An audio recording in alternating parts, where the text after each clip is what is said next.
Michael, first of all, you've known Nadhim Zahawi for well over a decade. You've been colleagues on those green benches. How have you reacted to the last week, this sort of media storm and then this really quite quick conclusion? Well, very mixed reactions. I mean, firstly, I used to be in business before I was a Member of Parliament. I remember in my own business, we had an HMRC investigation.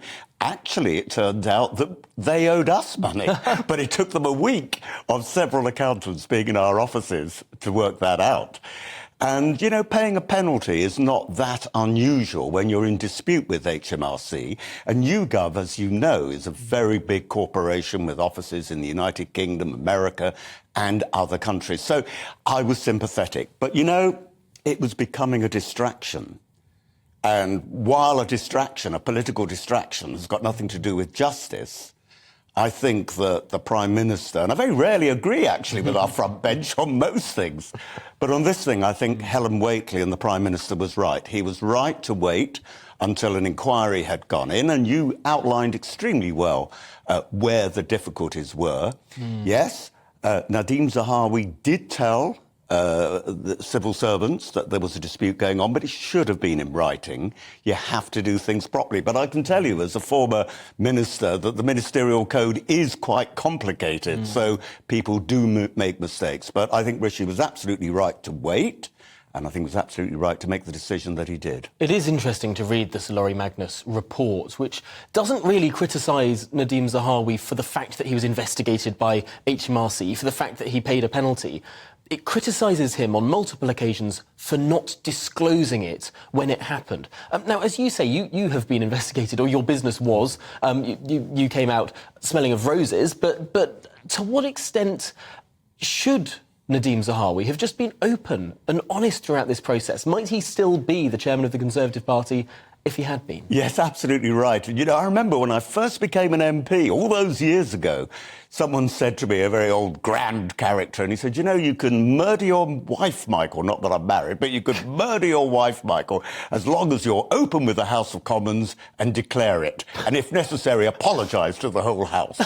And I think that was a slight exaggeration, yes, right. But openness is the key word, and he wasn't open. It's the classic line from Watergate, I believe it first came up. It's not the crime, it's the cover-up. Exactly that really right. Gets you.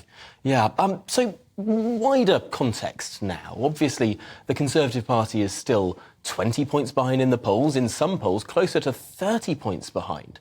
It's the most extraordinary situation, and I don't think many of your colleagues perhaps assumed that that your party would still be this far behind after getting in Rishi Sunak. Wasn't he supposed to fix everything? Well, I think a lot of colleagues might well be now regretting the action they took against Boris Johnson. And the situation with Rishi is an interesting one. You know, the membership of the Conservative Party, the ones who get out there and do the campaigning, voted 2-1 for Liz Truss and not for Rishi. Well, we all know what happened with Liz Truss, and Rishi is now our Prime Minister. I mean, there's no hunger for change. But nevertheless, I mean, there will be growing concerns, particularly if we do badly in the local elections in May. But what happens then, I don't know. I mean, listen, nobody likes defenestrations. I mean, the party became unpopular because of what happened to Boris. We could become even more unpopular if anything were to happen to Rishi. So I think the general view at the moment, certainly my view at the moment, is just let Rishi get on with the job. And yet, in your view, the May elections might be some sort of time to reassess where the party is. If the party does very, very badly in the May elections, can you see a route for perhaps, maybe not a leadership contest, but maybe resetting the dial to perhaps where things were before the summer? Well, members of Parliament want to remain members of Parliament, and when they feel their positions threatened because of unpopular leadership, they sometimes take action. Now, we had too much action, I would argue, in 2022. Whether there'll be more action in 2023, we shall see. But this is where the pressure lies on Jeremy Hunt. Jeremy will be appearing before the 1922 committee tomorrow and talking to us about the budget, which is on March the 15th, before the local elections. Now, If Jeremy is ultra cautious and doesn't give some tax breaks, doesn't give some red meat, and just continues with an attitude that, well, things have got to remain as they are, then I think we will do badly in the local elections. And I think Jeremy Hunt will have some questions to answer.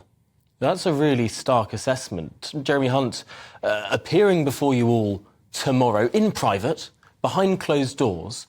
What do you assess your colleagues are going to be saying to him out of the gaze of the view of the media? Well, I think they'll be asking for some personal tax cuts. Now, it could be that Jeremy is simply arguing that, you know, he's not going to give away the budget. He can't do that.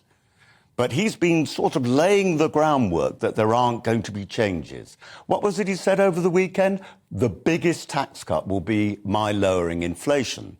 But we know that inflation is reducing because price rises are not going up further. So consequently, 1 year after the following year, the way you measure inflation, it will go down by a half by the end of the year. I think colleagues will say, that's not enough, Jeremy. You've got to give us something more. And just very finally, we're running close on time, but if Jeremy Hunt doesn't offer you what you're asking, if those local elections go badly, might Boris Johnson potentially be seen on the horizon as that man to maybe dig the party out of where it is? Well, firstly, Boris has got to get through his investigation in Parliament. If he gets through that, well, you know what Boris is like. He could be back in the game.